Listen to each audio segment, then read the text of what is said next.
Hello and welcome back to the Hoof Football Podcast. And this week we're going to be discussing Aston Villa. Now, a couple of weeks ago on match week 20, they had 42 points. They were 8 points clear of fourth place Liverpool. And they also went on an 8 game unbeaten run, which was their best run since 1910. And yet, if we go to match week 28, they've had kind of a bit of a decline and a bit of a drop off in form since kind of the new year. They're on 51 points. They're fourth, which is level on points. United have actually overtaken them, and they're 13 points now off the leaders Arsenal. So we're going to be discussing today what's gone wrong in the podcast. And I'm joined by Josh and I'm joined by Charlie this week. So, boys, how have we been? Start with you, Charlie.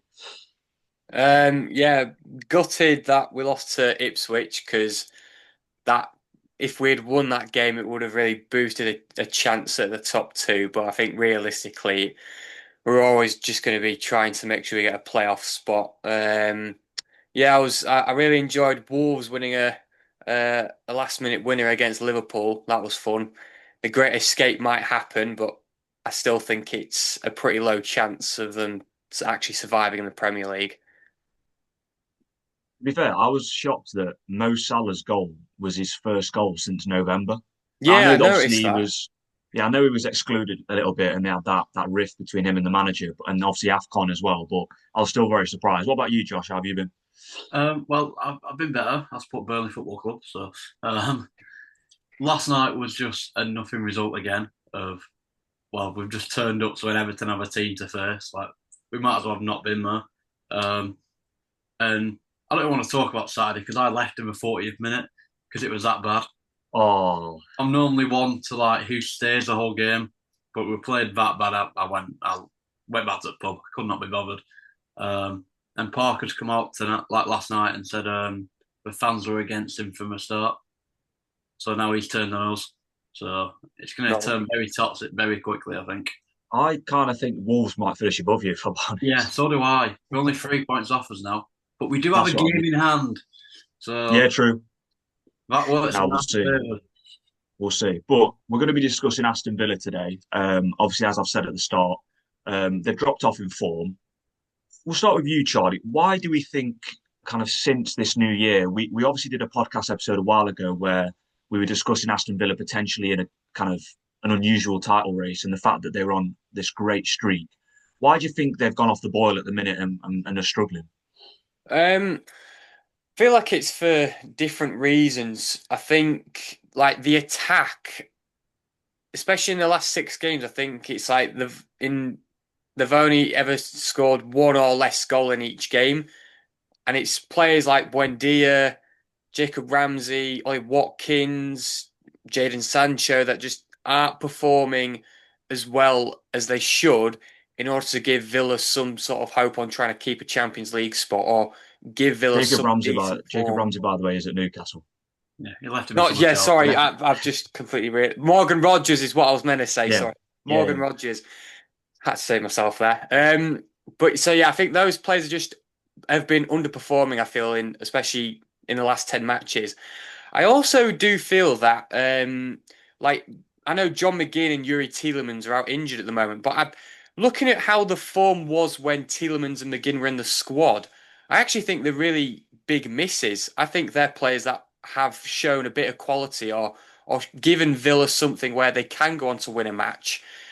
And it's like you look at results that they've had against, for instance, Brentford.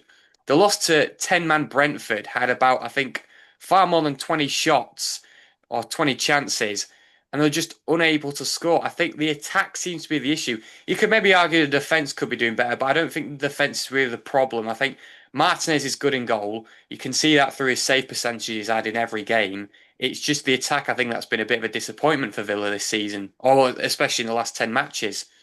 I do agree that I think I saw a stat that was Tielemans and McGinn combined have created 50 chances this season. So the fact that they're both injured, I think obviously Douglas Luiz and even Onana, they've struggled with fitness at the start of the season. And then obviously Douglas Luiz has had quite a upheaval in terms of his loan stint at Forest not really going well, and then he's come to Villa. He's starting every game. I think he's obviously not probably a suitable replacement right now. What do you think, Josh, in terms of do you think Villa don't need to worry in terms of they've had a slump in the past. I think the 23-24 season when they were in that Champions League run. And do you think it's down to a Villa, or do you think it's just one of them seasons where everyone's good and everyone's inconsistent and it's just close in general? I feel I agree with you. Like second point of, well, not everyone. There's not been many teams that have been solid on form throughout the season. Like Paul Scholes said it in his own podcast, saying that no one really deserves the Premier League because everyone's been that poor. But obviously we've seen Villa slump in the past. Last season as well, where we did it, going for Champions League spots, and we just had a little wobble. But we've got to remember, we didn't win for like the first 6 games or something. Yeah. And then obviously we play Burnley and beat us when we go on this run. But I feel like it's just one of them. Obviously, we talk about PSR a lot. Obviously, I don't want to blame it on just that, but because we haven't been able to get players in, like the Douglas Luiz transfer, was that probably the first option? Probably not. And it's just little decisions which go against you, which will let you down later in the season. Because if you didn't want Douglas Luiz and you wanted another midfielder, for example, and he's not fitted into a squad or like as you said, a suitable replacement for McGinn and Tielemans, it causes all types of problems like in and around the club. So I feel like that'll play a part, but then also it's just how the Premier League is this year, I think. No, definitely. I think as well, some of the other points that I saw when I was researching it is, like you said, Charlie, Ollie Watkins has currently got 1 in 11 games in his last 11 games. I think he's been very patchy this season where he had a good spell around just before Christmas. And then before that, at the start of the season, where I think they were the only team in the top 4 divisions to not score in the first 4 games. So they have struggled in front of goal this season. I also think there's been a couple of just players recently, their performances dropping off. There was something in one of their recent games, I think Buendia was like ushered off the pitch quicker because he's been too slow. So it seems like there's a little bit of like players having disputes and it looking a bit sour at the club. And then I think there was Ezri Konsa having a bit of an argument with one of the fans after a recent game as well. I think the home form is probably one of the most interesting things because they were lauded last season as one of the best for their home form. They've only got 1 win in the last 4 home games at the moment. But do we think, we'll go back to you, Charlie, do we think that it's nothing to worry about at this point? They've got an experienced manager who we've said is one of the best in the league on recent podcasts in terms of Unai Emery. Do you still back Villa going forward in terms of they are going to cement this Champions League spot? They've done it before. They have qualified for the Champions League in the past. What do you think? I think Emery's still. I feel like every team's eventually going to kind of have that dip, and it just depends when it happens during the season. Really, a bit like Josh said. Really, like there's plenty of teams that have dipped in form and they've just eventually managed to risen back up. I think Emery should be okay, to be honest. I know, like, again, looking at the last 10 matches, they've won 3, drew 3, lost 4. It's not obviously a great record in terms of trying to fight for a Champions League spot, but it's not the worst. At least they have conjured up some victories. I think Emery, with all the experience he's had, not just with Villa, but in general with other clubs, I think there is going to be a point where he has been at this stage at some point in a different league, for instance. And I think it's just, I think it's more just trying to get the club's mentality back to normal, not have it kind of be easily tempered with in terms of, again, like we say about Contra getting annoyed with a fan, of course, and again, players getting frustrated at each other for whether it is a chance that they've conceded or a goal that they've conceded. I just think that it's more just relying on the players to just understand that they need to improve, especially when there's 10 games remaining. And Yeah. I mean, these last 10 games are going to be vital. I think Villa are probably lucky that Liverpool did lose to Wolves because, I mean, they would have been straight in a Champions League spot if Liverpool had won. I mean, you've got teams like Chelsea, Brentford, and even Everton who are not far behind. You want to make sure that you don't feel the pressure too much for your players and just understand that they need to kind of, I wouldn't say get back into a winning mentality, but try and get back into a positive mentality where they can have that feeling where they know they can win games, and if they just put the performances there, then they should triumph. But I don't know. It's a funny one, really. It's just right now other clubs are performing much better than Villa and are on far better form. So it's just That's the only concern for me at the moment. Yeah, I mean, I don't think they would have anticipated the bounce that United had under Michael Carrick.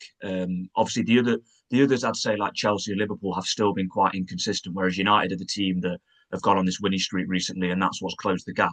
I think you're right. I think Morgan Rogers came out after one of the games recently and was basically saying that it's about their mentality and that they have let the pressure get to them a little bit too much in this Champions League run.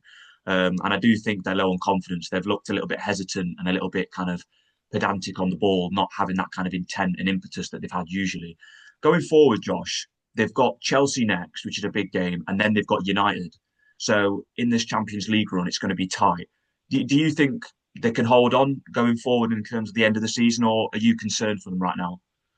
I don't know. It's a tricky one because they're one of them teams which could look awful, like as you have like not look too good, but then go and pick up a win against United or win against Chelsea, and then it's all like, and everyone does that thing. Why is everyone so worried about Villa? They are one of them teams. We can just turn it on like whenever. Obviously, I can imagine there is some concern if you're a Villa fan, obviously, when you played so well. Um, I feel like we've been figured out a little bit because obviously we've had more or less the same side for what, maybe 3 years ish. Yeah. Obviously relying on Watkins a lot and Rodgers. I feel like every team has a plan A, plan B, plan C. I feel like Villa are at a point where everyone knows the next plan because we've done the same like thing for the last few years. So I feel like teams have figured it out a little bit. Obviously, as you said, we couldn't have predicted how well United are doing. But I feel like they will just be okay, just because of the quality we do have in that squad anyway. Like as I say, we could pick up a result against United or Chelsea, and it's why was everyone worried again type thing. No, it's definitely a case of this season. I remember at the start of the year being quite concerned about Bournemouth, and then they've come on like a really good unbeaten run recently under Iriola. I mean, I think Brighton are a team that might have been figured out as well, where under Hertzler they play that distinctive kind of attacking style of football, and they have struggled this season when teams have unlocked them. So I think there's many cases, and I think Villa might be one where they've had Emery for quite a while, and he's very meticulous in playing a certain tactic. To be fair to them, though, they've won the most points from losing positions this season. So they've won 19 points from losing positions, which for a team that obviously we're saying are struggling, that's an example where you just said, Josh, it's ups and downs in this Premier League season, and you don't really know what's around the corner. I mean, we're an example where we've done a podcast episode on them before about how they were doing really well, and now we're technically saying that they're doing really poor. What do you think in terms of? We'll go to you, Charlie. Do you think that Aston Villa, would you say that this Champions League run, and are they going above their expectations? Have they been overachieving the last couple of seasons, or do you think that they are where they should be, and that it would be a disappointment if they didn't get the top four? Do you think that maybe the pressure's on Emery if he doesn't qualify for the Champions League, or do you think that he's earned his place and it would be fine? I think he has earned his place. I think maybe Villa fans would have been a bit hopeful in terms of when they were in that kind of title race. They were maybe thinking, oh, there's a real possible chance that if we're not going to get I don't think we were ever going to think that Villa were going to win the title, but at least if they were going to fight up there, it was going to be like a comfortable Champions League spot. I think the drop off really, like, it's not really been that bad. I don't think it's one where Villa fans should get heavily frustrated at Emery for it. I think, if anything, if Emery does, I think if they do get European football, I still think Emery's done fine. It's just that I guess when you have such a good start to the season and it's only come to kind of just like this point now where I guess we're looking at the start of 2026 where Villa have kind of dipped in a form and they've kind of, I wouldn't say they've dropped very much because it's only United really that have taken over them or overtaken them in the table. I think the pressure's definitely building in terms of trying to keep a Champions League spot, but I think if they can finish top five, I don't think that's something that Emery should be insulted by. It's just one of them really where there's other teams that are performing just as well. As you said before, Carrick, the new manager bounce, he's been exceptional at United. I know that Liverpool had a terrible start to the season, but now they're really getting their form back up to speed. Apart from the Wolves loss, Chelsea with their new manager bounce with Liam Racine, who's done well with the Premier League. Apart from the Arsenal loss as well, I guess, but. It's just one of them where if other teams are doing better in form, that's where, and with 10 games remaining, that's where the pressure sort of builds. And if they just can't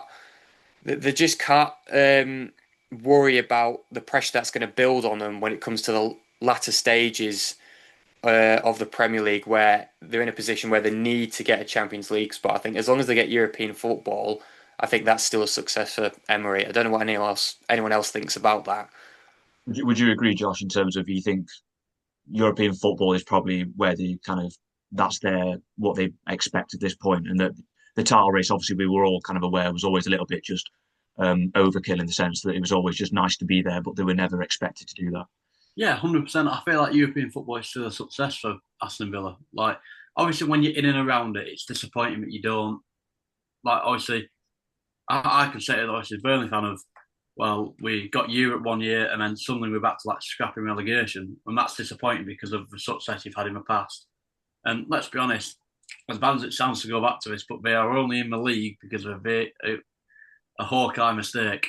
So, like, as of 6 years ago, we shouldn't have really been in the league. So, European football is such a success for Villa anyway. Don't get me wrong, we're a big club, but I feel like we'll be disappointed as fans and obviously as players if we don't get Champions League because we were in and around it for so long.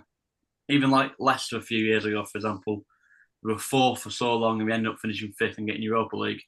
Like, we could have been in and around it, but we're disappointed. But I feel like if you look at the bigger picture, it's probably still a big achievement for a club like Villa to be even. So if I had to press both of you then for a position, what are you going for? We'll go for give me third, fourth, and fifth.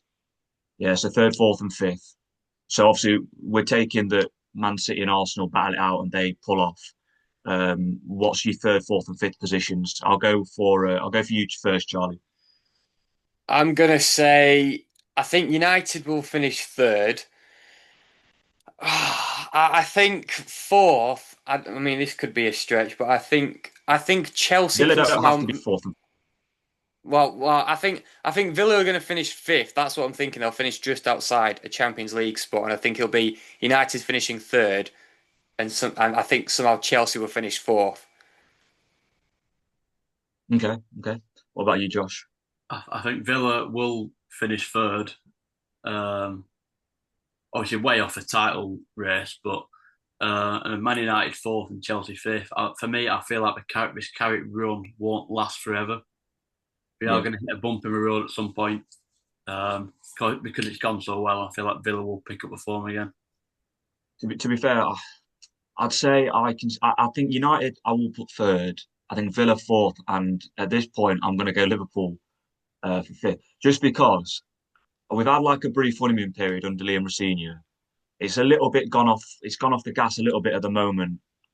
I think the way we've been playing in games, like the Arsenal game, was so dire. Like, I know Arsenal obviously are the leaders. Everyone expects them all. They're in the mix for winning the title.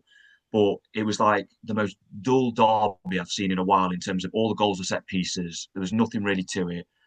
All the Chelsea fans obviously were annoyed at Pedro Neto, whether he did it deliberately or not. But he was on a yellow and then did a stupid challenge.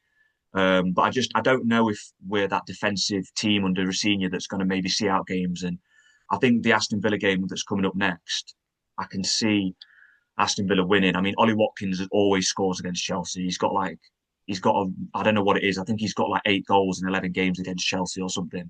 So get him in your fantasy teams for this weekend, is what I say. Maybe even captain him, to be fair, because he's probably going to get a hat-trick. But now I can see us losing that game 2-1. That's what I mean. So, yeah, I think Chelsea are the team. Chelsea and Liverpool are the two who are the most inconsistent. I don't know. Obviously, it'd be a fairy tale if Brentford snuck in somehow.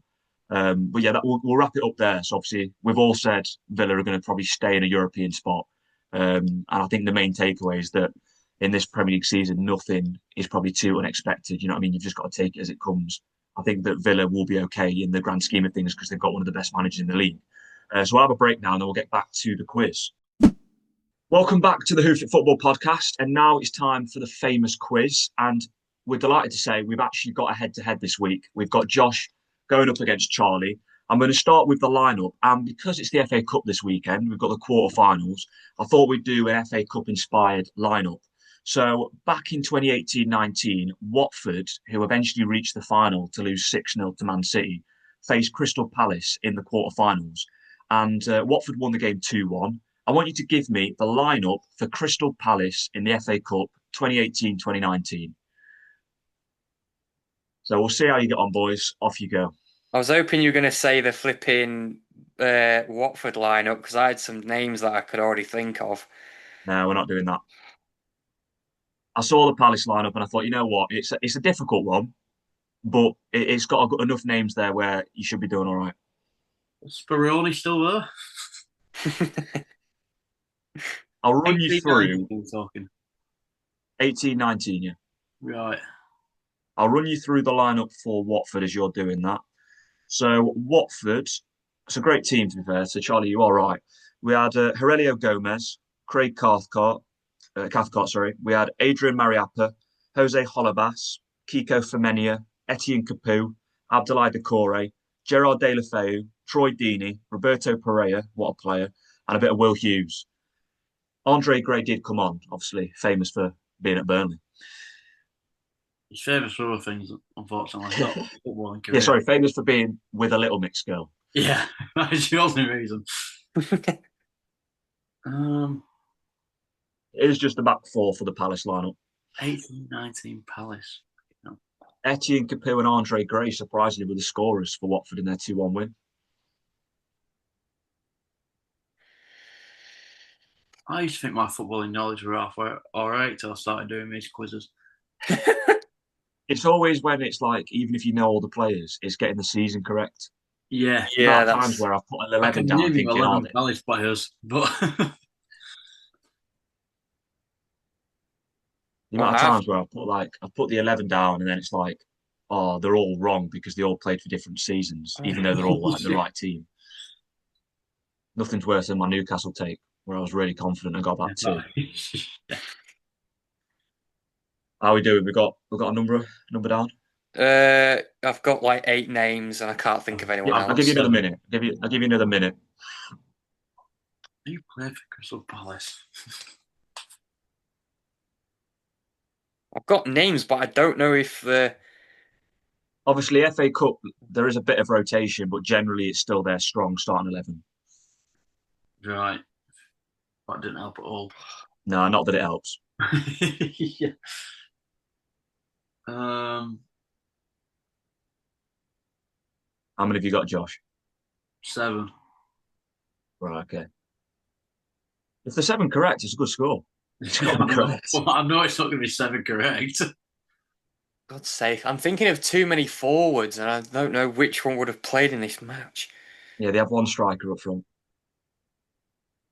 So that means it was 4-5-1 or something like that, weren't it? It's a 4-2-3-1. Shit.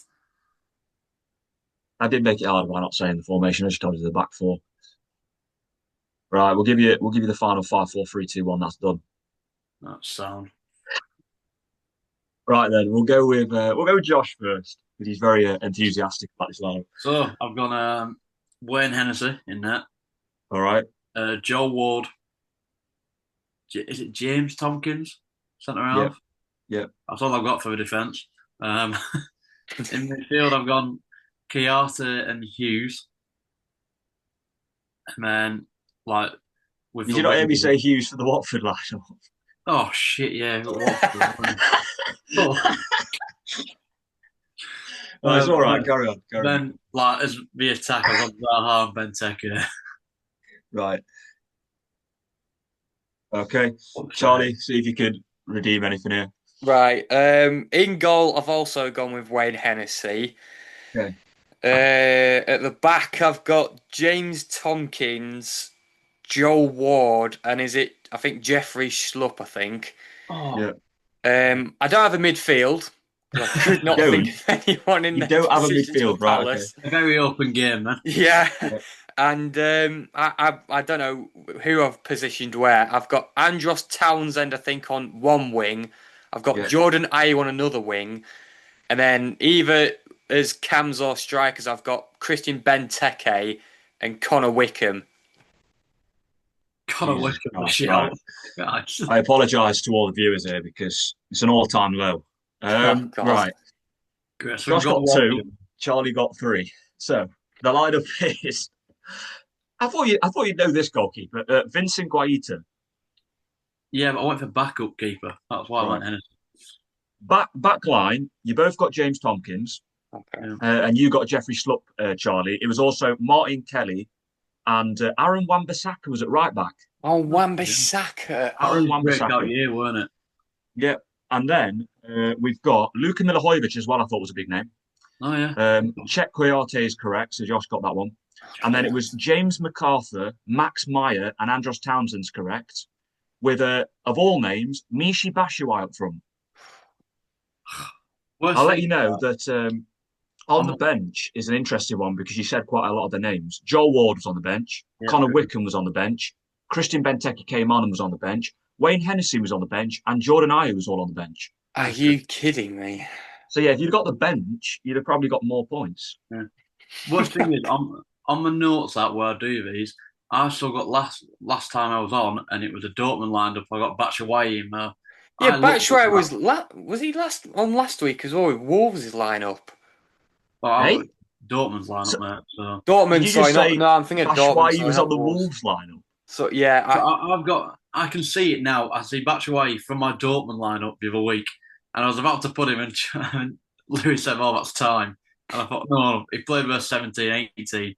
So I shot myself in the foot, really. If I was doing that question, to be fair, I wouldn't know what season Batshuayi was at Palace. He probably would have been in my head. So. Probably scored against us. So. Yeah. Right, it's all to play for then. 3-2 at the moment, going into the quiz questions. And we start with question number 2. Right.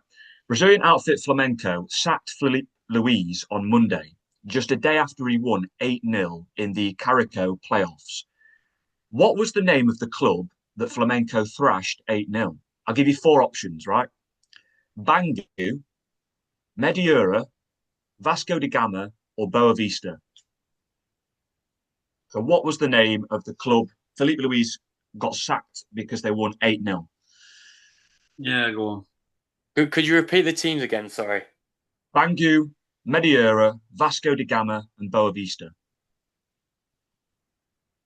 Yeah, I've got mine. We'll go with you first, Josh. I've gone Boa Vista. Okay, Charlie? Mediura. Mediura is the correct team. Okay. So it's now 4-2. Question number 3. This one, I don't know if it's easy. How many goals from open play does Arsenal forward Bukayo Saka have this season? Is it 2, 5, 4, or 3? How many goals does Bukayo Saka have from open play this season?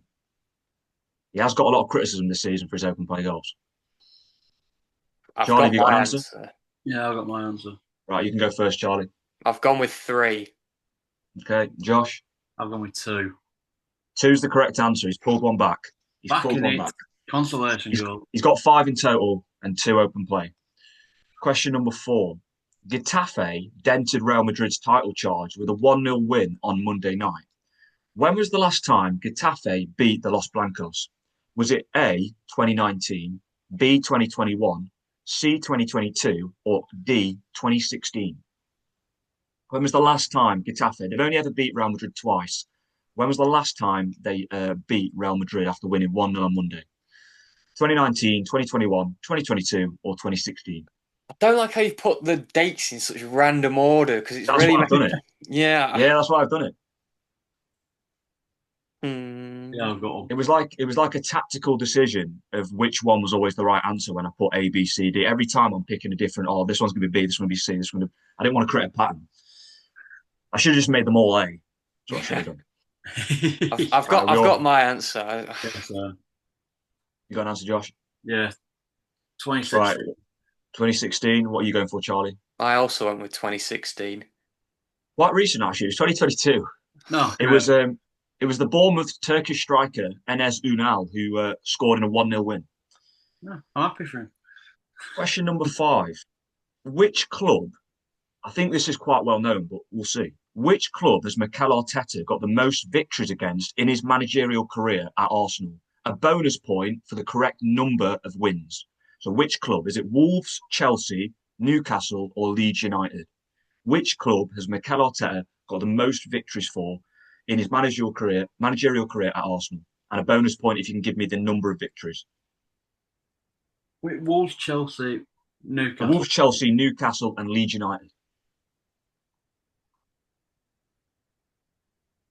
Oh, I've got an answer. Are you going to risk it for a bonus point as well? Have you got the victories? Yeah. The bonus point could come in bigger.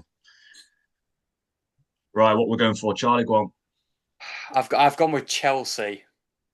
What's your bonus point number? And my bonus point, I've gone with 8, but that seems 8 victories. low. Okay. Josh, what are you saying? I've also gone Chelsea, but I've put 6. It was 11. It was Chelsea, but it was 11. So the score is now 4-3. Is that correct? Yeah. So it's 4-3 going into. You know what? We'll give the tiebreakers a final question. Fill it out.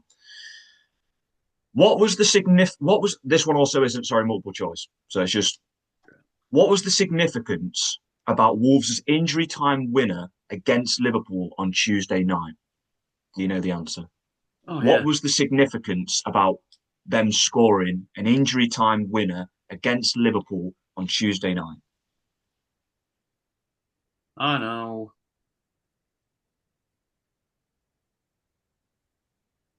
And this one's worth 5 points, by the way. I've just decided that right now. So whoever gets it. Oh, God. We should pay more attention about this match. It was Andre's goal. Andre's deflected shot in the 93rd minute. What was the significance with him scoring for Wolves against Liverpool on Tuesday night? Yeah, I've got it. Right. Josh, off you go, mate. What's the answer? It's the first time a side in relegation zone has scored a 90-plus minute winner against the champions. That is the correct answer. Charlie, I'm guessing you didn't have that. No, I didn't.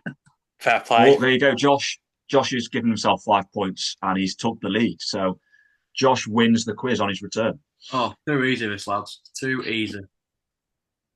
To be fair, I'm pretty sure. So if there's any, I think it's a Brazilian side. If there is any Brazilian fans that do take offence to how I pronounced the team that won 8-0, I know you don't say it like that. I just can't pronounce it because, as we know on this podcast, none of us can pronounce well, apart from Ben, none of us can pronounce names. Yeah. We're still reeling from that Champions League one where it's like the Georgian bloke.